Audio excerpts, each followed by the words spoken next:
അസ്സലാമു പ്രിയമുള്ള സഹോദരങ്ങളെ, എന്തൊരു സഹനമാണില്ലേ കാശ്മീരിലെ ജനതകളുടെ. ഇന്നലെ ടൂറിസ്റ്റിനായി എത്തിയ സഞ്ചാരികളുടെ 26ഓളം ജനങ്ങളെ കൊന്നൊടുക്കിയ തീവ്രവാദികളെ നമുക്കെല്ലാം അറിഞ്ഞിട്ടുണ്ട് എന്ന് വാർത്തകളിൽ കാണുകയുണ്ടായി. 4 അംഗ സംഘം വരുന്ന ഇരുബൈക്കുകളിൽ കയറി വന്ന് വെടിവെച്ചതായി പൽഗ്രാമിലെ വീഡിയോ ഷൂട്ടിങ്ങുകൾ നാം ഇന്ന് കാണുകയുണ്ടായി. ഇന്ത്യയും പാകിസ്ഥാനും വളരെയധികം കുറെ കാലത്തെ നിന്നുള്ള കരാറുകളെല്ലാം റദ്ദാക്കുകയുണ്ടായി.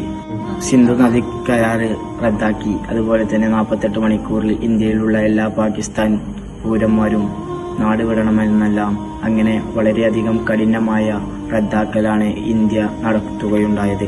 ഇത് ഈ ക്രിമിനലുകളായ ആളുകൾ പറയുകയുണ്ടായി, ഇത് ഇന്ത്യക്ക് വളരെയധികം ഒരു പാഠമാകണമെന്ന്. ഇതിൽ പ്രധാനപ്പെട്ടും നാം ഓർക്കാനുള്ളത്, പാവപ്പെട്ട ഇന്ത്യയിലാണെങ്കിലും പാകിസ്ഥാനിലാണെങ്കിലും മറ്റു ഏത് രാജ്യത്തിലാണെങ്കിലും പാവപ്പെട്ട ജനങ്ങൾ വളരെയധികം പ്രയാസപ്പെടുമെന്ന് നാം ഓർക്കണമെന്ന് ഓർമ്മപ്പെടുത്തി ഞാൻ അവസാനിപ്പിക്കുന്നു. അസ്സലാമു അലൈക്കും.